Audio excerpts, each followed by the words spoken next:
2026 சட்டமன்ற தேர்தலில் பாஜக ஒரு பெரிய ஓட் பேங்க் எடுத்துருவீங்க அப்படின்னு சொல்ற மாதிரி. வெற்றி பயணம் அமைஞ்சா தமிழ்நாட்டுக்கு நல்லது. ஆனா அது வெற்றி பயணமா அமைக்கிறதுக்கான திட்டங்கள் தீட்டப்பட்டு. தமிழிசை சவுந்தரராஜன் வந்து வேற மாதிரி ஒரு கருத்தை வந்து சொல்றாங்க. வேணா அண்ணாமலை எப்படி பேசியிருக்க வேண்டாம் அப்படின்ற மாதிரி ஒரு விஷயத்த வந்து சொல்றாங்க. உள்ளேயும் வந்து சில நெருடல்கள் தென்படுதோ பாஜகக்குள்ள. கட்சியோட அந்த பிராண்டிங் கூடி இருக்கு. அந்த பிராண்டிங் அம்பாசிடர் அண்ணாமலை இருக்காரு. எத்தனை திட்டம் மத்திய அரசுல கொடுத்த படத்தை திருப்பி அனுப்பிட்டு உட்காந்துருக்கீங்க. எஸ்சி வளர்ச்சிக்காக மத்திய அரசு கொடுத்த 6000 கோடிக்கு மேல பணத்தை நீங்க ஒழுங்கா செலவிடாம, திட்டமிடாம, செயல்படுத்தாம, அவங்களுக்குள்ளே ஒன்னா இருந்த பலம் வாய்ந்த அந்த அதிமுக இன்னைக்கு ஓபிஎஸ், டிடிஎஸ், சின்னம்மா டீம்னு பல மாதிரி மாறிடுச்சுங்கிறத நம்ம பார்க்கத்தானே செய்யறோம். பாருங்க, நிச்சயம் பாரிஸ் கார்னர்ல இருந்து ஏர்போர்ட் வரைக்கும் பைக் ரேஸ் விடுவாங்க. குந்தமலை ரோட்ல இருந்து இங்க குதிரை பந்தயம் வைப்பாங்க.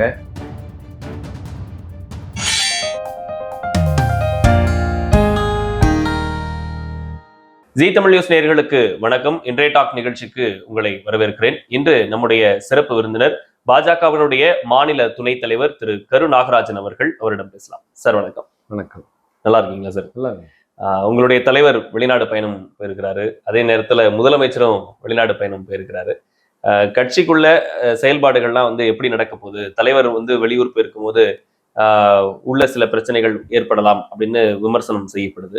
அது வந்து எதிர்கட்சிகளுக்கு வந்து ஒரு ஒரு ஒரு பெரிய விஷயமாவே பார்க்கப்படுது. அண்ணாமலை வந்து ஊர்ல இல்ல, உள்ளுக்குள்ள என்னெல்லாம் நடக்குமோ அப்படின்னு பேசப்படுது. என்ன பாஜகக்குள்ள என்ன மாதிரியான செயல்பாடுகள் நடக்கிறது சார்? இது என்னங்க தொழில் செய்யற இடமா? என்னெல்லாம் நடக்கலாம், எப்படிலாம் நடக்கலாம்னு அவங்கவுங்க யூகத்தில் பேசுறது. கட்சி பொறுப்புல இருக்கக்கூடிய எல்லாரும் அவருடைய பொறுப்பை உணர்ந்து செயல்படக்கூடிய இடம்தான் ஒரு அரசியல் இயக்கம். அதுவும் பாரதிய ஜனதா கட்சி நிர்வாகிகள் என்றாலே அதுக்கு ஒரு சிறப்பு இருக்கு. எந்த பிரதிபலனும் பார்க்காம மக்களுக்காக சேவை செய்யக்கூடிய இயக்கம் பாஜகன்னு தெரிஞ்சுதான் இந்த கட்சியில வந்து பொறுப்பேற்கிறாங்க, செயல்படுறாங்க. இப்ப நமக்கு தலைவர் அவர்கள் கொடுத்து விட்டு சென்றிருக்கிற இலக்கு 1 கோடி உறுப்பினர் தமிழகத்துல நம்ம சேர்க்கணும், புதிய உறுப்பினர்கள் சேர்க்கணும், ஏற்கனவே இருக்கிற உறுப்பினர்கள் புதுப்பிக்கப்படணும் தான் இலக்கு. அந்த பணியே அக்டோபர் 2 வரைக்கும் இருக்கு. பிரச்சனை அதெல்லாம் ஒண்ணுமே கிடையாது. இருந்தாலும் இருக்கிற பணிகளை ஒருங்கிணைப்பதற்கு ஒரு ஒருங்கிணைப்பு குழு போட்டிருக்கு. அந்த ராஜா, திரு சக்கரவர்த்தி அவர்கள், திரு கனக சபாபதி, ராமசீனிவாசன், கருப்பு முருகானந்தம், கட்சியோட பொருளாளர் SR சேகர் போன்றவர்கள் எல்லாம் அந்த குழுல இருக்காங்க. எல்லாமே அனுபவசாலிகள். எங்கெங்க ஒர்க்கு பெண்டிங் இல்லாமல் நடக்கணுங்கிறத பார்த்துக்குவாங்க. இதுல எந்த பிரச்சனைக்கும் இடம் இல்லை. இப்போ அமெரிக்கா போயிருக்காரு MK ஸ்டாலின் அவர்கள். அந்த கட்சிக்குள்ள பிரச்சனை வந்துடும் எதுவும் பயம் இருக்காது. அமைச்சர்கள் வேலை பார்க்க போறாங்க, கட்சிக்காரங்க வேலை பார்க்க போறாங்க. உதயநிதி கொடியை அசைச்சுக்கிட்டு எல்லா விளையாட்டு போட்டியும் தொடங்கி வைக்க போறாரு. அவ்வளவுதானே. இந்த கட்சியை பொறுத்தவரை தலைமை என்ன சொன்னாங்களோ அதை செய்யக்கூடிய தலைவர்கள் தான் கீழ்மட்ட வரைக்கும் இருக்காங்க. எந்த பிரச்சனையும் கிடையாது. சமீபத்தில் நடந்த கூட்டத்துல வந்து ரொம்ப ஆவேசமா பாஜக தலைவர் வந்து பேசியிருந்தாரு. அது நிறைய விமர்சனத்துக்கும் உள்ளாச்சு. எடப்பாடி பழனிசாமியை ஏன் இவ்வளவு விமர்சனம் பண்ணி பேசணும்? கூட்டணியில இருந்தவங்க தானே. இந்த வார்த்தை போர் வந்து தொடர்ந்து அதிகரிச்சுக்கிட்டே வருது வந்து 2 கட்சிக்குமே வந்து மக்கள் மத்தியில வந்து ஒரு வெறுப்பை ஏற்படுத்திடாதா, அவங்களுடைய வாக்கு வங்கியை குறைச்சிடாதா அப்படின்ற கேள்வி எல்லாம் முன்வைக்கப்படுது. ஏன் இவ்வளவு ஆவேசமா வந்து எடப்பாடி பழனிசாமியை எதிர்க்கணும்? வாக்கு வங்கி கூடுறது குறையிறதுக்கும் தலைவர்கள் பேசுறதுக்கும் சம்பந்தம் இல்லை. நீங்க இந்த கேள்வியை வந்து அன்னைக்கு காலையில முன்னாள் முதலமைச்சர் எடப்பாடி அவர்கள் என்ன பேசியிருக்காங்கிறத நீங்க பாருங்க. அவரு ஒருத்தரை வந்து விமர்சிக்கும் போது அதுக்கு பதில் சொல்ல வேண்டிய பொறுப்பும் கடமையும் அவருக்கு இருக்கிறது. அதே நேரத்தில் உதயகுமார், செல்லூர் ராஜு, முனியசாமி, CV சண்முகம், இப்படி கடம்பூர் ராஜு, இப்படி பலதரப்பட்ட பேர், உதயகுமார், இவங்கெல்லாம் பேசிட்டே இருக்காங்க. ஆளாளுக்கு ஒன்று பேசுறாங்க. கத்துக்குட்டிங்கிறாங்க, அவங்கங்கிறாங்க, ஒன் வீட்டில் பூச்சின்னு ஜெயக்குமார் சொல்றாரு, இவருக்கு அனுபவம் இல்லாதவங்கிறாங்க, குழந்தைங்கிறாங்க, இந்த மாதிரி நிறைய பேசுறாங்க. அதெல்லாம் நீங்க ஒவ்வொருத்தருக்கே இப்போ விளக்கம் கேட்டுட்டு இருக்கீங்களா? அப்போ விமர்சனங்கள் வந்து ஒரு விமர்சனத்துக்கு பதில் இன்னொரு விமர்சனமா இருக்குங்கிற அடிப்படையில் அவருக்கு ஏற்பட்ட ஒரு குறையா நினைச்சுதான் அவர் பேசியிருப்பாரு. அதை வந்து நான் பெருசுப்படுத்த விரும்பல. அவர் பேசிட்டு மற்ற கட்சிகள்லாம் வந்து கூட்டம் முடிஞ்சிருச்சு. அவர் லண்டன் போயிட்டாரு. அடுத்த வேலையை கட்சி பார்த்துட்டு இருக்கோம்.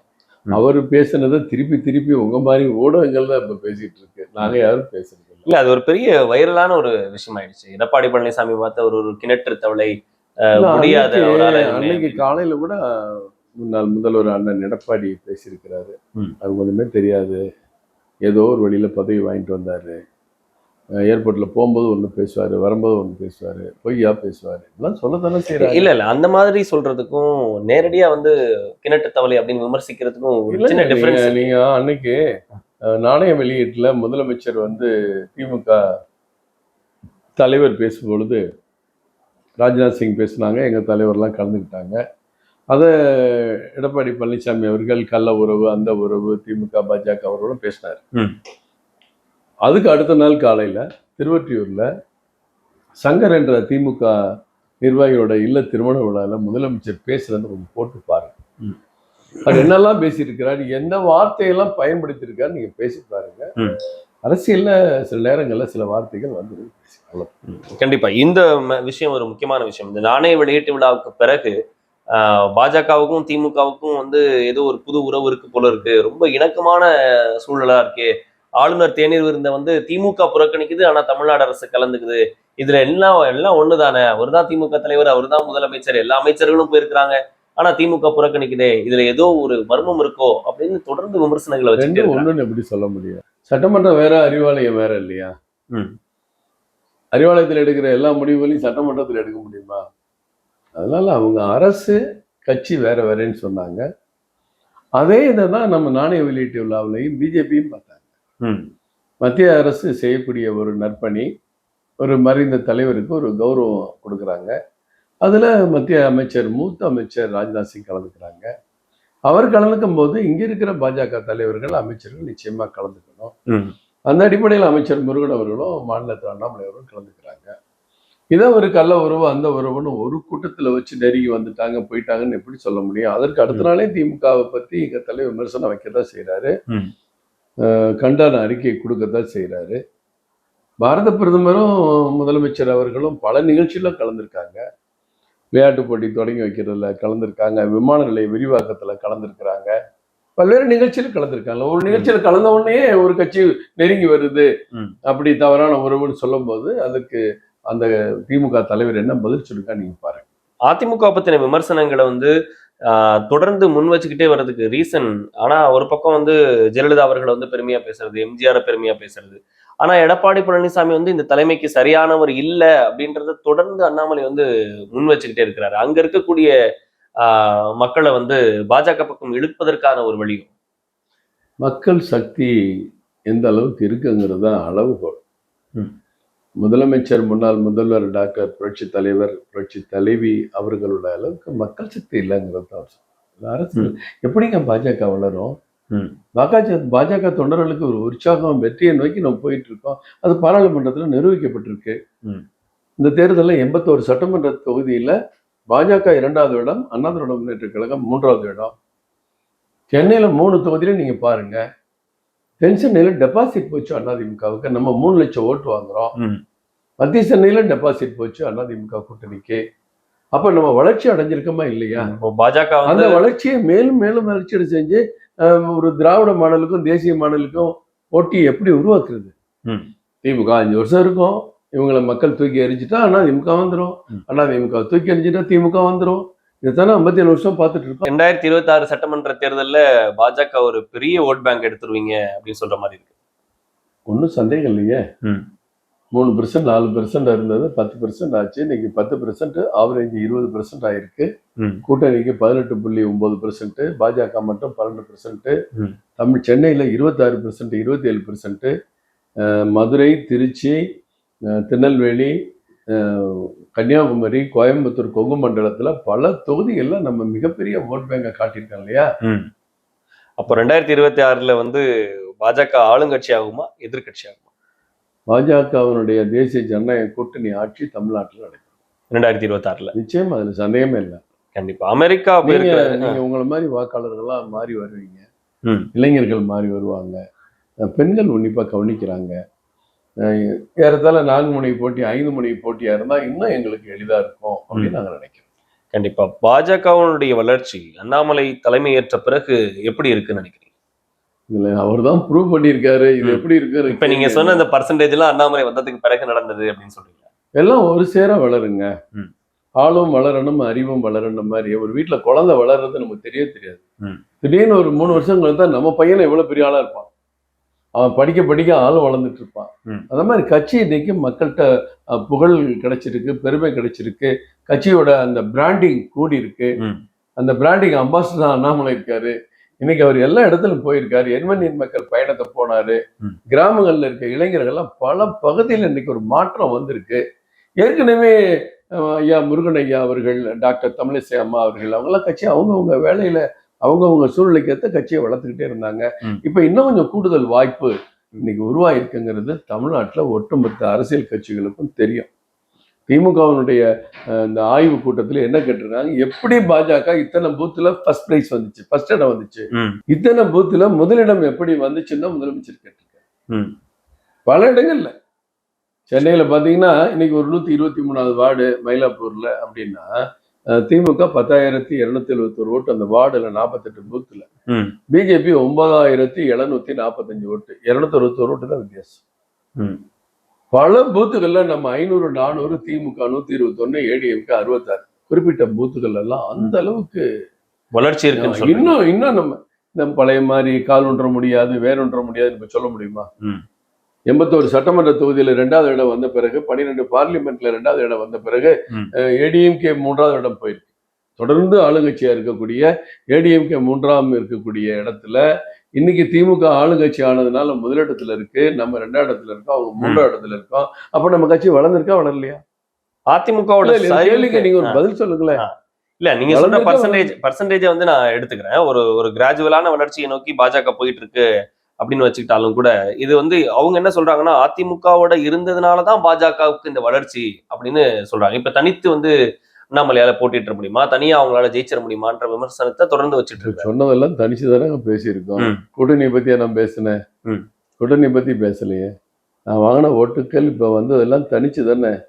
நீங்க இதே இப்ப நம்ம உட்கார்ந்துருக்கிற டி நகர் தொகுதியில நம்ம வந்து 45,000 ஓட்டு, ஏடிஎம்கே 51,000, பாஜக வந்து 45,000, டிஎம்கே 51,000, ஏடிஎம்கே 20,000 கீழே வாங்கியிருக்காங்களே. இது எப்படி இப்ப பாஜக எங்களை வச்சு வளர்ச்சி அடைஞ்சிருக்குன்னு எப்படி சொல்ல முடியும்? நீங்க கீழே போயிட்டீங்க, நீங்க எப்ப மேல வர போறீங்கன்னு தெரியாது. நீங்க கீழே போயிட்டீங்க, அடுத்து உங்களுடைய செயல் திட்டம் என்னன்னு தெரியாது. அவங்களுக்குள்ளே ஒன்னா இருந்த பலம் வாய்ந்த அந்த அதிமுக இன்றைக்கு ஓபிஎஸ், டிடிஎஸ், சின்னம்மா டீம்னு பல மாறிடுச்சுங்கிறத நம்ம பார்க்கத்தானே செய்யறோம். ஆளுக்கு ஒரு பேட்டி, ஆளுக்கு ஒரு தகவல், ஆளுக்கு ஒரு மீட்டிங்னு போட்டுட்டு தானே இருக்காங்க. அப்போ ஒரு சக்தி மிக்க இயக்கம் இன்றைக்கு சிதைந்து போயிருக்கிறது உண்மை. அது அவங்களும் ஒருத்தருக்கு ஒருத்தர் அவங்க கட்சியை நடத்துற விதம் அது வேற. அதுல நான் தலையிட விரும்பல. அது அண்ணா திராவிட முன்னேற்ற கழகமா, இல்ல ஓபிஎஸ் அண்ணன் அதிமுகவை மீட்கும் போராட்டமா, டிடிவி அம்மா மக்கள் முன்னேற்ற கழகமா, அதை பத்திலாம் நான் போகல. அவங்க நாளிதான் பிரிஞ்சதுனால அவங்க வலிமை இழந்திருப்பது இந்த பாராளுமன்ற தேர்தல்ல தெரிய வந்திருக்கா இல்லையா? எதிரொலிச்சிருக்கு, கண்டிப்பா எதிரொலிச்சிருக்கு. அப்ப பாஜகவுடைய வளர்ச்சி, பாஜகனாலே இங்க தமிழ்நாட்டுல ஒண்ணும் இல்ல. அவங்க வந்து நோட்டா கீழே வாங்குவாங்க, அவங்க வந்து கால் ஒன்ற முடியாது, வேறொன்ற முடியாது, பாஜகவை இங்க வளர விட மாட்டோம்னு சவால் விட்ட ஒருத்தர் கூட இப்ப பேசுறது இல்ல. பாராளுமன்ற தேர்தல்ல மக்கள் மனப்பான்மை ஒரு மாதிரி இருக்கு, சட்டமன்ற தேர்தல்ல மக்கள் மனப்பான்மை ஒரு மாதிரி இருக்கு. அந்த மாதிரி இருக்கும்போது இந்த சட்டமன்ற தேர்தல்ல எத்தனை தொகுதிகள்ல வந்து நீங்க வந்து வெற்றி பெறுவதற்கான வாய்ப்பு இருக்கு? அது ஒரு மாதிரி இருக்கு, இது ஒரு மாதிரி இருக்குன்னு நீங்க கர்நாடகத்துல அப்படி இருக்கு. தமிழ்நாட்டுல அப்படி இல்லை. நாடாளுமன்றத்துக்கும் சட்டமன்றத்துக்கும் இங்க ஒரே மாதிரி தான் இருக்கு. ஏற்கனவே அப்படிதான் 38 தொகுதியில ஜெயிச்சாங்க, அசம்பிளில ஜெயிச்சாங்க. இப்ப திருப்பியும் 39 ஜெயிச்சிருக்காங்க. எங்க மாறி இருக்கு? மாறல. தொடர்ந்து அப்ப இன்னைக்கு பாஜக பெற்ற இடம் அசம்பிளில மேலும் அதிகமாகும் வழிய குறையாது. திமுக தொடர்ந்து பாராளுமன்ற தேர்தல் ஆகட்டும், சட்டமன்ற தேர்தல் ஆகட்டும், அவங்க தன்னுடைய வெற்றியை வந்து தக்க வச்சுக்கிட்டே இருக்கிறாங்க, முன்னாடி போயிட்டே இருக்கிறாங்க. இது பாஜகவுக்கு ஒரு பெரிய சவாலா தானே இருக்கும். சவாலை சந்திக்கிறது தானங்க அரசியல்.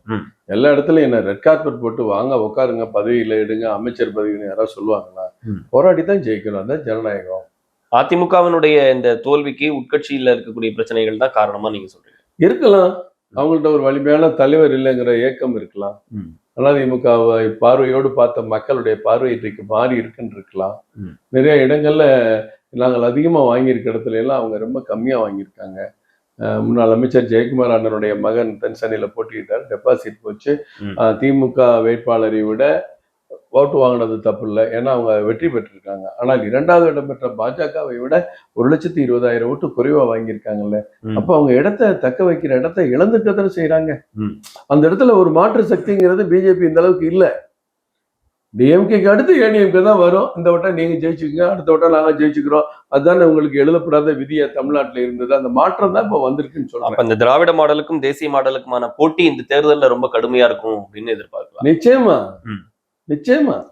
உள்ளேயே வந்து தமிழிசை சவுந்தரராஜன் வந்து வேற மாதிரி ஒரு கருத்தை வந்து சொல்றாங்க. வேணாம், அண்ணாமலை இப்படி பேசியிருக்க வேண்டாம் அப்படின்ற மாதிரி ஒரு விஷயத்த வந்து சொல்றாங்க. உள்ளேயே வந்து சில நெருடல்கள் தென்படுதோ பாஜகக்குள்ள? இவ்வளவு நேரம் கமலாலயத்தில் இருக்கீங்க, உங்க கண்ணுக்கு ஏதாவது நெருடல் தெரியுதா? வெளியே தெரிஞ்சுட்டா ஏதாவது எந்த பிரச்சனையுமே இல்லையா? எல்லாம் ஊடகங்கள் சொல்றதா. இங்கெல்லாம் ஒரு நெருடல். இங்கெல்லாம் யாருக்கும் முதல்ல வந்து கட்சி தான் பெருசு. அவங்களுடைய சுய எண்ணங்கள் இங்க பெருசு கிடையாது. இந்த கட்சியில நம்ம கட்சி நான் 10 வருஷம் பார்த்துட்டு இருக்கேன்.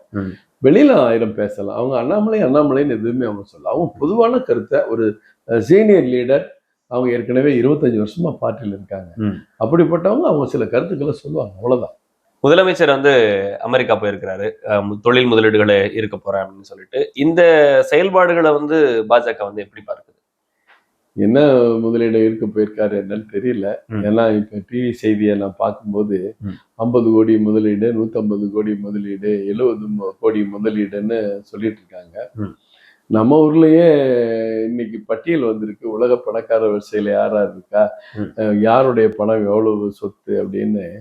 அம்பானி 10.76 லட்சம் கோடி, அதானி 11.64 லட்சம் கோடி, சிவ நாடார் 3.7 லட்சம் கோடி. இப்படி ஆயிரக்கணக்கான தொழிலதிபர்கள் இந்தியாவிலே இருக்காங்க.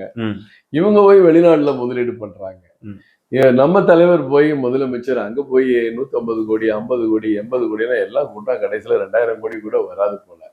3 லட்சம் கோடியை ஈர்ப்போம், 4 லட்சம் கோடி ஈர்ப்போம்னு சொல்றதுல எந்த அடிப்படையில சொல்றாங்க, எந்த திட்டமிடலோட போயிருக்காங்கன்னு தெரியல.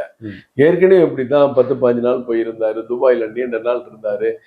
கடைசியில துபாயில இருந்து வரும்போது அவரு பேர் என்ன, யூசுப் அலியா என்னன்னு தெரியல, அந்த லூல் மால் விஷயத்தை தான் பெருசா வந்து லூல் மால் வரப்போகுதுனாங்க. லூல் மால் வந்தா இங்க இருக்க சின்ன தொழிலாம் பாதிக்கப்படும், இங்க இருக்க வணிகர்கள்லாம் போராட்டம் பண்ணாங்க. அப்படிப்பட்ட முதலீடு தான் இங்க வந்திருக்கு இல்லையா. கண்ணுக்கு தெரிய பெரிய தொழிற்சாலைங்க இங்க இருக்க. ஜப்பான் கார் கம்பெனி நீங்க சொல்ல முடியாது, இந்தோனேஷியன் கம்பெனி இங்க சொல்ல முடியாது. எல்லாமே ஏற்கனவே இயங்குற கம்பெனி தான் இங்க இருக்கு. இப்ப புதுசா அவர் சொல்லிட்டு இருக்க கம்பெனியும் செமிகண்டக்டர் கம்பெனி, அது இதெல்லாம் போன பட்ஜெட்டை நீங்க பார்த்துருப்பீங்க. போன பட்ஜெட்லயே செமிகண்டக்டருக்கு இப்ப திட்டங்கள் தீட்டி எவ்வளவு முதலீடு இங்க அதிகப்படுத்தணுங்கிறத மத்திய அரசு அதுக்கு முக்கியத்துவம் கொடுத்திருக்காங்க. சில புதிய தொழில் ட்ரோன் தயாரிப்பு, இப்படி விஷயங்கள்லாம் ஏற்கனவே நம்ம ஆரம்பிச்சிட்டோம். இப்ப போய் அதை பத்தி எல்லாம் அவங்க அமெரிக்கால பேசிட்டு இருக்காங்க. அவர் முயற்சின்னு சொல்றாரு. ஆனா திமுக தலைவர் முதலமைச்சர் போய் அவர் முயற்சி பண்ற அளவுக்கு அங்க வாய்ப்புகள் குறைவா தான் இருக்கு. அப்படியே இங்க வந்தாலும் ஏற்கனவே இந்தியாவில் செயல்படுற கம்பெனியோட ஒரு பிரான்ச் அங்க தொடங்குறதுக்கு தான் அங்க போய் பேசணுமா? அது இங்க இருக்கிற சிஇஓ, இங்க இருக்கிற அந்த அவங்க டைரக்டர்ஸ் கூட பேசியிருக்கலாமே அப்படின்னு நான் சொல்றேன். அப்ப அமெரிக்க பயணம் வந்து ஒரு வெற்றி பயணமா அமைய போறது இல்லை அப்படின்னு சொல்ல. வெற்றி பயணம் அமைஞ்சா தமிழ்நாட்டுக்கு நல்லது. ஆனா அது வெற்றி பயணமா அமைக்கிறதுக்கான திட்டங்கள் தீட்டப்பட்டிருக்கணும்ல. இல்ல சிஎம்ஏ நேரா போறாரு, அப்போ வந்து அங்க திட்டங்கள் தீட்டப்படாமையா வந்து. அப்ப நீங்க போனீங்கன்னா இங்க பாத்தீங்கன்னா 20,000 கோடி 50,000 கோடி 1 லட்சம் கோடி $1 trillion எக்கானமிங்கிறாங்க. எதுக்கு எடுத்தாலும் இப்ப தமிழ்நாட்டுல புதுசா பேசுறாங்க. இந்தியாவே $5 trillion சொல்றோம். 500 லட்சம் கோடி. தமிழ்நாட்டுல $1 trillion 100 லட்சம் கோடி. 100 லட்சம் கோடி அப்படிங்கிற இலக்கை பத்தி பேசுறவங்க எந்த அளவுக்கு திட்டமிட்டு போயிருக்கணும். திட்டமிட்டு போயிருந்தா இன்னைக்கு அங்க போய் உட்காந்து 50 கோடி நீங்க பாருங்க தொலைக்காட்சியில 50 கோடி முதலீடு கிடைக்கும், இதுல 150 கோடி அப்படித்தானே வந்துட்டு இருக்கு. படிப்படியா 150 கோடி 80 கோடிங்கிறதுலாம் இந்தியாவுல ஆயிரக்கணக்கான தொழில்கள் இங்க இருந்து நம்ம போய் வெளிநாட்டுல முதலீடு பண்ணிட்டு இருக்கோம். இங்க இருக்கிற நிறைய ஸ்டீல் கம்பெனி அங்க போய் முதலீடு பண்ணிட்டு இருக்காங்க. இங்க இருக்கிற பெரிய எல்என்டி மாதிரி பெரிய பெரிய கான்ட்ராக்ட் கம்பெனி வெளிநாடுகள்ல போய் இன்ஃப்ராஸ்ட்ரக்சர் இதுல எல்லாம் டெண்டர்ல எடுத்து அவங்க பண்ணிட்டு இருக்காங்க. அது சொல்ல வர்றேன். பெரிய நிறுவனங்கள் 1,00,000 கோடி வருது, 50,000 கோடி வருது, 25,000 கோடி வருது அப்படின்னா முதலமைச்சர் போய் பார்க்குற அளவுக்கு இருக்கும். இந்த மாதிரி 50 கோடி 25 கோடி 50 பேருக்கு வேலை 100 பேருக்கு வேலைங்கிறதுலாம் டிஆர் பாலு சன்னே போய் அவர் ராஜாவே போய் பார்த்துட்டு வந்திருக்கலாமேன்னு சொல்றேன். சரி. தர வேண்டிய நிதியெல்லாம் வந்து சரியா தரமாட்டேங்கிறாங்க, மத்திய அரசுல இருந்து வந்து எதுவுமே கிடைக்க மாட்டேங்குது அப்படின்னு ஒரு குற்றச்சாட்டை வைக்கிறாங்க. குறிப்பா அந்த சர்வசிக்ஷா அபியானுடைய அந்த 573 கோடியை வந்து நிலுவையில வச்சிருக்காங்க, சம்பளமே போட முடியாம நிலைமை வந்துடும் போல இருக்கு அப்படின்னு மாதிரிலாம் விஷயங்களை வந்து தமிழ்நாடு அரசு சொல்லுது. சர்வசிக்ஷா பணத்தை வச்சு தான் சம்பளம் போடுறதுக்காக கொடுக்குறாங்க. அதை முதல்ல நீங்க அந்த அமைச்சர்கள்ட்ட கேள்வி கேளுங்க. நீங்க புதுசா ஒரு பஸ் விடுறோம் சென்னையில இருந்து கன்னியாகுமரிக்கு, 1 கோடி ரூபா கொடுத்தீங்கன்னா அந்த பஸ்ல வந்து நாங்க மக்களை கூட்டிட்டு போவோம், அந்த பஸ்ஸுக்கு ரூபா கொடுங்க. சரி, நாங்க பஸ்ஸுக்கு தர்றோம், ஆனா நான் பஸ் விட மாட்டேன், நீங்க ரூபாயை மட்டும் கொடுங்க அப்படின்னு யாராவது எடுத்துக்குவாங்களா? ஏதாவது ஒரு திட்டத்துக்கு, இப்ப 100 நாள் வேலை திட்டத்துக்கு தமிழ்நாட்டுல ரெகுலர் மொத்தம் ரெஜிஸ்டர் பண்ணது 83 lakhs பீப்புள். பட் ரெகுலரா அந்த வேலை கிடைக்கிறது 69 லட்சம் கோடி, 69 லட்சம் பேர். அந்த 69 லட்சம் பேருக்கு 100 நாள் வேலை திட்டத்துல முழு சம்பளம் கொடுக்கிறது மத்திய அரசு. 100 நாள் வேலை திட்டத்தை நான் தமிழ்நாட்டில் நடத்த மாட்டேன், ஆனா அந்த சம்பளத்தை எனக்கு கொடுங்கன்னு நீங்க கேட்கலாமா? 20 கிலோ அரிசி 30 கிலோ அரிசி எல்லா ரேஷன் கடையிலையும் ஃப்ரீயா கொடுக்குறாங்க மக்களுக்கு. உங்களுக்கு தெரியும், வறுமை கோட்டுக்கு ரொம்ப கீழே இருக்கவங்களுக்கு 30 கிலோ, மற்றவங்களுக்கு 20 கிலோ, இன்னும் 5 வருஷத்துக்கு கொடுக்குறோம். முழுமையா மத்திய அரசு 1 பைசா கூட மாநில அரசு காசு வாங்காம 1,87,00,000 ரேஷன் கார்டுக்கு நம்ம கொடுக்குறோம். சரி, ஆனா நீங்க அரிசி கொடுக்க வேண்டாம், அரிசிக்குள்ள காசை மட்டும் எங்களுக்கு கொடுங்க, அதை வச்சு நான் சம்பளம் போடுறேன். இந்த திட்டத்துல பிஎம் ஸ்ரீ பள்ளியில அதை நான் நடைமுறைப்படுத்த மாட்டேன், அந்த காசை கொடுங்க, அதை வச்சு நான் சம்பளம் போடுறேன்னு சொன்னா என்னங்க? அப்ப நீங்க என்னதாங்க நிர்வாகம் பண்றீங்க? அப்ப எதுக்கு தமிழ்நாட்டுல பட்ஜெட் போடுறீங்க? திட்டத்தை வந்து கல்வி திட்டத்தை எதுக்கு பட்ஜெட் போடுறீங்க? பட்ஜெட் பள்ளிக்கூட கட்டடத்துக்கு எவ்வளவு, இன்ஃப்ராஸ்ட்ரக்சர் எவ்வளவு, பிள்ளைகளுக்கு சீருடை எவ்வளவு, காலனிக்கு எவ்வளவு, மதிய உணவு திட்டத்துக்கு எவ்வளவு, காலை உணவு திட்டத்துக்குன்னு தனித்தனியான பொண்ணும் சம்பளம் போட முடியல, மதிய உணவு திட்டத்தை க்ளோஸ் பண்ணியா அந்த காசு எடுத்து சம்பளம் போடுன்னு சொல்லுவீங்களா? இதெல்லாம் சும்மா அரசியலுக்கு கால் பண்ணிச்சே பேசுறதுங்க. எத்தனை திட்டம் மத்திய அரசுல கொடுத்த படத்தை திருப்பி அனுப்பிட்டு உட்காந்துருக்கீங்க. எஸ்சி எஸ்டி வளர்ச்சிக்காக மத்திய அரசு கொடுத்த 6,000 கோடிக்கு மேல பணத்தை நீங்க ஒழுங்கா செலவிடாம, திட்டமிடாம, செயல்படுத்தாம திருப்பி அனுப்பலையா? சார், புதுசா ஒரு ஸ்கீம் வருது, மத்திய அரசு கேட்கிறாங்க. உதாரணத்துக்கு நான் ஒன்று சொல்றேன். முதலமைச்சர் ஸ்டாலின் ஆட்சிக்கு வந்த பிறகு விருதுநகர்ல ஜவுளி பூங்கா அமைக்க வேண்டும், 536 கோடி மத்திய அரசு கொடுக்குது, ஜவுளி பூங்கா அமைக்குது. அமைச்சர் மன்சுக் அவர்கள் இங்க வந்து அண்ணா நூலகம் இருக்கக்கூடிய கட்டிடத்துல அந்த அரங்கத்துல அந்த விழா நடந்துச்சு. முதலமைச்சர் ஏகமா பாராட்டினாரு. பாராட்டி முடிச்சுட்டு இதே போன்று எங்களுக்கு சேலத்திலும் ஒரு ஜவுளி பூங்கா அமைக்க மத்திய அரசு உதவி செய்யினாரு. மத்திய அமைச்சர் நிச்சயமா உதவி. இதெல்லாம் அப்பப்போ வரக்கூடிய திட்டங்களுக்கு ஏற்ற உதவிகள், நிதிகள். சரி, ஆனா நீங்க நான் ஸ்கூலுக்கு பண்ணு, இந்த படிப்புக்கு பண்ணு, இந்த துறைக்கு பண்ணுனா அதை விட்டுட்டு அந்த பணம் வந்தா சம்பளம் போட்டு போனா நீங்க என்ன நிர்வாகம் பண்றீங்க? அப்புறம் எதுக்கு கல்வித்துறையில பட்ஜெட் எவ்வளவு தொகை ஒதுக்குறீங்க? அப்ப ஏமாத்துறீங்களா எல்லாரையும்? இதெல்லாம் பொய்யான தவறான பிரச்சாரம் சார். சரி, இப்போ ஃபார்முலா 4 கார் பந்தயம் நடக்க இருக்கு சென்னையில. இதுக்கான ஏற்பாடுகளை வந்து தமிழ்நாடு அரசு ரொம்ப மும்முரமா எடுத்துட்டு வராங்க. இந்த ரேஸ் பத்தி உங்களுடைய கருத்து என்ன? அடுத்து நாளைக்கு பாருங்க, நிச்சயம் பாரிஸ் கார்னர்ல இருந்து ஏர்போர்ட் வரைக்கும் பைக் ரேஸ் விடுவாங்க. புந்தமல்லி ரோட்ல இருந்து இங்க குதிரை பந்தயம் வைப்பாங்க. ஏன்னா இவங்களுக்கு கிரவுண்ட் எல்லாம் ஒன்றும் கிடையாது. நம்ம நாடு அவ்வளவு பின்னோக்கி போயிருக்க மாதிரி ஆயிடுச்சு. ஊர் பக்கம் தான் மாட்டு வண்டி பந்தயத்தை ரோட்ல வைப்பாங்க. இன்னைக்கு கார் ரேஸை நவீனமா ரோட்ல வைக்கிறாங்க. காமராஜர் சாலை உயர்நீதிமன்றம் ஏற்கனவே உத்தரவு இருக்கு, எந்த போட்டிகளும் ஊர்வலம் போராட்டம் அந்த சாலையில பண்ண அனுமதி கிடையாது. அந்த மெரினா பீச் சாலை காமராஜர் சாலையில மவுண்ட் ரோடு எப்பவுமே டிராபிக்கா இருக்கிற ரோடு. அதுல சிவானந்த சாலை தான் டிராபிக் கொஞ்சம் கம்மியா இருக்கிறது. காமராஜர் சாலை, சிவானந்த சாலை, ஒரு பக்கம் ஓமந்தூரார் மருத்துவமனை, பல்நோக்கு உயர் மருத்துவமனை, தமிழ்நாட்டிலே இருக்கக்கூடிய உயர்நோக்கு மருத்துவமனை அதுதான். அங்க வர்ற ஆம்புலன்ஸ் எந்த பக்கம் போகும்னு தெரியல. அதை பாத்தீங்கன்னா பெரிய சென்ட்ரல் ஜெயில் மாதிரி மேல கம்பி வேலியெல்லாம் போட்டு வச்சிருக்காங்க. அந்த பந்தயம் எப்படி இருக்குன்னு தெரியல, அதுல எதுவும் என்னென்ன ஆக்சிடென்ட் வருமாங்கிறது தெரியல, அது நமக்கு புதுசு. ஆனா இந்த கிரவுண்ட்ல நம்ம ஏற்கனவே சிறியபெரும்புதூர் பக்கத்துல எல்லாம் கார் பந்தயம் நடக்கும், மோட்டார் பைக் பந்தயம் நடக்கும். ஏன் அப்படி இடத்துல நடத்தினா பார்வையாளர்கள் அங்க போக மாட்டாங்களா? ஏகப்பட்ட தடையெல்லாம் போட்டிருக்கீங்க. தண்ணி பாட்டில் கொண்டு வராத, மூடி திறக்காத, கண்ணாடி பாட்டில் கொண்டு வராத, சோப்பு கொண்டு வராத, சீப்பு கொண்டு வராத, நிறைய விதிமுறைகள். இதெல்லாம் உட்காந்து ஒரு மவுண்ட் ரோட்ல மக்கள் பிஸியா தங்களுடைய அன்றாட வாழ்க்கை, பிழைப்பு, வேலை, தொழிலுக்காக செல்லக்கூடிய இடத்துல இதை மறிச்சுதான் செய்வேன்னா என்ன நியாயம்? இதனால என்ன அரசாங்கத்துக்கு ஏதாவது வருமானம் இருக்கா? இந்த ஃபார்முலா, இந்த கார் ரேஸை நடத்தக்கூடியவர்கள் தமிழக அரசுக்கு 100 கோடி ரூபாய் கட்டணம் செலுத்துகிறாங்களா? நீங்க ஒரு டிவி சேனல்ல போய் அதை எடுத்தீங்கன்னா அவங்கள்ட்ட கட்டணம் கேட்பாங்க. இந்த தனியா நீங்க லைவ் பண்ணி பண்றதுக்கு நீங்க 10 கோடி கூட கேட்பாங்க. இந்த மாதிரி போட்டிங்க நடத்துறதுக்கு அந்த நடத்தக்கூடிய நிறுவனங்கள், இந்த இதெல்லாம் பார்க்கக்கூடிய நிறுவனங்கிட்ட ஏதாவது அரசுக்கு வருமானம் வந்தா கூட பரவாயில்ல, அதுவும் கிடையாது. இது எதுக்கு? ஒரு விளம்பரத்துக்கு. நாங்க நினைச்சா செய்வோம், நாங்க நினைச்சதா நினைச்ச இடத்துல செய்வோங்கிறதுக்காக ஒரு அகங்காரத்துல பண்றாங்க. நீதிமன்றம் நேற்று உத்தரவு கொடுத்திருக்காங்க நடத்த சொல்லி. எப்படி நடத்துறான்னு பார்ப்போம். கண்டிப்பா. முருகன் மாநாடு நடத்திருக்கிறாங்க. இது பாஜகவுக்கு ஒரு ஆதரவான நிலைப்பாடா பாக்குறீங்களா? எப்படி செயல்பாடு? எப்பவுமேங்க ஆன்மீகத்தை அதுவும் இந்து மத ஆன்மீகத்தை பாஜகவுக்கு ஆதரவான நிலையா நான் பார்த்ததே கிடையாது. சரி. அப்படி பாக்குறாங்கன்னு நினைக்கிறது மிகப்பெரிய தவறு. சட்ட விரோதம், ஜனநாயக விரோதம். நீங்க 90% இந்து மக்கள் வாழக்கூடிய தமிழ்நாட்டை அவங்களுக்கு எதிரான கருத்துக்களை சொல்லுவீங்க. ராமர் எங்கள் எதிரிமீங்க, முருகன் எங்க இருக்காருமீங்க, RS பாரதி கிண்டல் பண்ணுவாரு, ராசா கிண்டல் பண்ணுவாரு, எல்லாரும் கேலி கிண்டல் பண்றதுக்கா இத்தனை 8 கோடி இந்து மக்கள் இங்க இருக்காங்க. சிறுபான்மையினர் மக்கள் நம்ம ஊர்ல கம்மி. அப்ப பெரும்பான்மை இந்து மக்களுக்கு ஆதரவா பேசினா உடனே பிஜேபி வந்துருவாங்க, எதிரா பேசினா பிஜேபி வந்துருவாங்க நினைக்காதீங்க. பெரும்பான்மை மக்களுக்காக நாங்க வர்றோம். எல்லா மக்களுக்கும் பிரச்சனைனா குரல் கொடுக்கிற கட்சி தான் பாஜக. முருகன் மாநாடு நடத்துறீங்க, ரொம்ப சந்தோஷம். மனப்பூர்வமா உளப்பூர்வமா நடத்துறீங்களான்னு தெரியாது. ஏறத்தாழ 248 300 கோவில் இடிக்கப்பட்டதா சொல்றாங்க. ஒரு மெட்ரோ ட்ரெயினை இங்க ஒரு கோயிலை இடிக்கிறதுக்கு மிகப்பெரிய சட்ட போராட்டம் நடத்திட்டு இருக்கு. பீட்டர்ஸ் ரோடுக்கு முன்னாடி இருக்கிற ஒயிட்ஸ் ரோட்ல. அப்புறம் நீதிபதி சில வழிகாட்டுதெல்லாம் சொல்லி அது ஏற்பாடு ஆகிட்டு இருக்கு. 2000 கோயில்ல கும்பாபிஷேகம் பண்ணுங்கிறாரு. ஆனா கும்பாபிஷேகம் பண்ண வேண்டிய கோயில் 28,000 கோயில் இருக்கு.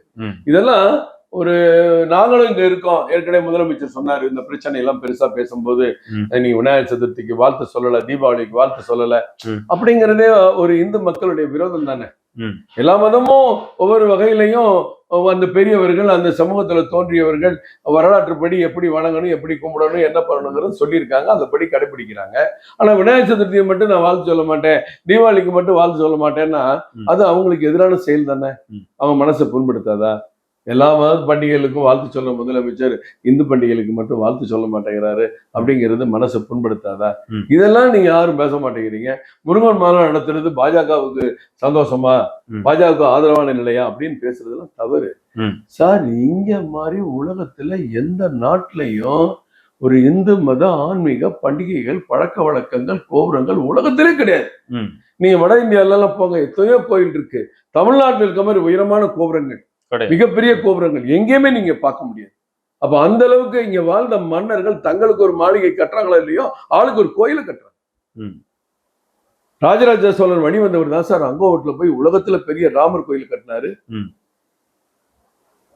கம்போடியால உலகத்திலே பெரிய கோயில் அங்க கட்டியிருக்காரு. ராமருக்கு கோயில் அவர் கட்டியிருக்காரு. ராஜராஜ சோழனுக்கு வரலாறு இருக்கு, ராமருக்கு வரலாறு இருக்கான்னு ரகுபதி கேட்கிறாரு. அடப்பாவி, அந்த ராஜராஜ சோழன் வந்த மன்னர் தான் ராமர் கோயில போய் அங்கோவட்ல கட்டிட்டு இருக்காருங்கிறத யாரும் புரிய வைக்கல. புரிய வைக்கிறதுக்கு கஷ்டப்படுறோம். சில பேருடைய இந்து மத பழக்க வழக்கங்களின் எதிர்ப்புணரும் மக்கள்கிட்ட கொண்டு போறோம். முருகன் மாநாடு நடத்துனது வரவேற்கத்தக்கது, நடத்துறாங்க. ஆனா அது எந்த அளவுக்கு மனப்பூர்வமா நடத்துறாங்களா, இல்லை நடத்த வேண்டிய சூழ்நிலைக்கு இன்றைக்கு அவங்க மாறி இருக்கிறார்களா அப்படிங்கிறத பொறுத்து பார்க்க. சரி, நடிகர் விஜய் கட்சி தொடங்கி இருக்கிறாரு, கொடியை ஏற்றிருக்கிறாரு. அதுலேயே சில சர்ச்சைகள்லாம் வெளிவந்திருக்கு. அந்த டைம்ல வேற ஒரு பிரேக்கிங் நியூஸை டிஎம்கே கொடுக்குறாங்க. இது அவங்க நம்மளை பார்த்து பயப்படுறாங்க அப்படின்னு தாவேகா நிர்வாகிகள்லாம் சொல்றதை நம்மளால கேட்க முடிஞ்சது. அந்த கொடி ஏற்றின அன்னைக்கு உள்ள விவாதங்கள்ல எல்லாம் இந்த கொடியேற்ற நிகழ்வோட ஒரு மாநாடு நடத்த போறோம். அந்த மாநாடுக்கு இது வரைக்கும் விஜயால இடம் பார்க்க முடியல, அதுக்கு நிறைய தடங்கல்கள் இருக்கு, நிறைய தடுக்கிறாங்க அப்படின்னு சொல்லப்படுது. இதை எப்படி ஹேண்டில் பண்ண, எப்படி பாக்குறீங்க நீங்க? விஜயனுடைய ஃபேஸ் வேல்யூக்கு எவ்வளவு ஓட் பேங்க்ஸ் ஜென்ரேட் ஆகும்னு நினைக்கிறீங்க? அது எப்படின்னு சொல்ல முடியாது தம்பி. கமலஹாசன் வந்தவுடன் நிறைய ஓட்டு வாங்கினாரு. இப்ப அவர் என்ன பண்றாருன்னு உங்களுக்கு தெரியும். எல்லா நடிகரும் அரசியலுக்கு வரும்போது ஒரு உற்சாகம் எல்லாத்தையும் இருக்குது. அவருடைய ரசிகர்கள் இருக்காங்க. ம். ஒரு தமிழ்நாட்டில் ஒரு முதன்மையான நடிகர். அவர் அரசியலுக்கு வர்றார், வரட்டும் பார்க்கலாம். ம். அரசியலில் வந்து இறங்கி களத்தில் பணியாற்றும் போது தானே என்னென்ன லட்சியம், கொள்கை, நோக்கம், ஒவ்வொரு கருத்துக்கு என்ன பதில் சொல்றதுங்கிறதுலாம் அப்பத்தானே தெரியும். அதுக்கு முன்னாடி நம்ம எதுவும் அவசரப்பட்டு சொல்ல வேண்டாம். மாநாடு நடத்துகிற தடை, இடம், ஒப்புதல் கிடைக்கலங்கிறது வழக்கமா எல்லா கட்சிக்குமே இருக்கிறது தான். ம். நாங்களே சில விஷயத்துக்காக கோர்ட்ல போட்டு அனுமதி வாங்கின பிறகுதான் நம்ம பைக் ரேலி, சுதந்திர தின போராட்டத்துக்கு பாஜக நடத்த உயர்நீதிமன்றம் அனுமதி, இப்படிதான் வாங்குறோம். ம். இது விஜய்க்கு மட்டும் இல்ல, எல்லா கட்சிக்கும் பல்வேறு கட்சிகளுக்கும் போராட்டம், ஆர்ப்பாட்டத்துக்கு அனுமதி கொடுக்க மாட்டாங்க. அதுக்கு பல காரணங்களை அவங்களே சொல்லுவாங்க. இப்ப நாங்க தலைவரை வச்சு ராயப்பேட்டை OMC இதெல்லாம் மிகப்பெரிய பல்லாயிரக்கணக்கான மக்கள் கலந்துக்கிட்ட ஒரு கூட்டம் போட்டோம். அதுக்கே 12 நாளா நாங்க இழுத்து அடிச்சு கடைசியில கோயம்பேடு வேண்டாம் இங்க நடத்துறதுக்கு அனுமதி கூட கொடுத்தாங்க. அதுக்காக நான் வந்து தடை எங்களால முடியாது, நான் முடங்கி போயிட்டேன்னு சொல்ல முடியாது. இதெல்லாம் வரும், இதெல்லாம் தாண்டி தான் வரணும். இந்த அரசியல் வாழ்க்கையில இதெல்லாம் பார்த்துதான் இருக்கும். இது திமுக சந்திக்காத எதிர்ப்பா, அதிமுக சந்திக்காத எதிர்ப்பா, பாஜக அடிப்படையில கட்சி ஆரம்பிச்சதுல இருந்து இந்த நாட்டுல எவ்வளவு எதிர்ப்புகளை சந்திச்சாங்க, எவ்வளவு வீண் பழி எங்க தலைவர்கள் மேல சுமத்தப்பட்டது, எங்க இயக்கத்தின் மேல சுமத்தப்பட்டது. அதையெல்லாம் தாண்டி இன்றைக்கு உலகின் மிகப்பெரிய ஜனநாயக இயக்கமா பிஜேபி விளங்கலையா? அந்த மாதிரி அவங்களுக்கு துணிவா நேர்மையா செயல்பட்டா எல்லா வழியும் விடுவாங்க. நிறைய எதிர்ப்புகளை வந்து சந்திக்கிறதுக்கு விஜய் தயாராகணும் அப்படின்னு சொல்றீங்க. விஜய் கூட வந்து யார் கூட்டணி வைக்கலாம், எதிர்ப்புகளை சந்திக்க தயாராகனு சொல்லி எதிர்ப்புகள் வருங்கிறது ஜனநாயகம். அதுக்கு விஜய் ரெடி ஆயிடணும், வரதான் செய்யும். அவங்கவுங்க நோக்கத்துல அவங்கவுங்க பாதையில அவங்க சந்திப்பாங்க. எல்லா கட்சிக்கும் அந்த சூழ்நிலை இருக்கத்தான் செய்யும். விஜய் பின்னாடி ஒரு பெரிய இளைஞர் பட்டாளம் இருக்கு, நிறைய தொண்டர்கள் இருக்கிறாங்க, ரசிகர்களை வந்து தொண்டர்களா மாற்றுவதற்கான முயற்சியில விஜய் இருக்கிறாரு. அப்போ வந்து ஏற்கனவே தான் கட்சியில இருக்கக்கூடிய இளைஞர்கள் அந்த பக்கம் போயிருவாங்களோ அப்படின்னு மற்ற கட்சிகள்லாம் வந்து பயந்துகிட்டு இருக்கிறாங்களா? அதே நேரத்துல தேர்தல் நேரத்துல விஜய் யாரு கூட கூட்டணி சேருவதற்கான வாய்ப்பு இருக்கு, இல்ல தனித்து போட்டிடுவாரா? மிகப்பெரிய கேள்வி. முதல்ல அவங்க கட்சி பதியட்டும், இன்னும் ரிஜிஸ்ட்ரேஷனே ஆகல. பதிஞ்ச பிறகு அவங்க மாநாடு போறேன்னு இருக்காங்க. எல்லா ஊர்லேயும் அவங்க இயக்கங்களை தொடங்குறதுக்கான பணிகளை பார்ப்பாங்க. பொறுத்திருந்து பார்ப்போம். இன்னும் தேர்தலுக்கு நீண்ட நாள் இருக்கு. என்னுடைய நோக்கம் வந்து 2026 சொல்லியிருக்கிறாரு. அதுக்குள்ள எவ்வளவோ அரசியல்ல சூழ்நிலைகள் மாற்றங்கள் வரலாம். அவர் என்ன முடிவு வேணா எடுக்கலாம். ஏன்னா அவர் தான் கட்சி நிறுவனர், அவர் தான் தலைவர், அவருக்கு அந்த உரிமை இருக்கு. என்ன எடுப்பாருன்னு பொறுத்திருந்து பார்ப்போம். கண்டிப்பா சார், எங்களோடு இணைந்து நிறைய தகவல்களை பகிர்ந்திருக்கீங்க. உங்க பொன்னான நேரத்தை ஒதுக்கியமைக்கு நன்றி சார். மீண்டும் மற்றொரு நிகழ்ச்சியில சந்திக்கலாம். நிச்சயம் தொடர்ந்து சந்திப்போம். நன்றி. இன்றைய டாக் நிகழ்ச்சியில் இன்று நம்முடைய சிறப்பு விருந்தினர் பல கருத்துக்களை முன்வைத்தார். மீண்டும் மற்றொரு நிகழ்ச்சியில் சந்திப்போம். வணக்கம்.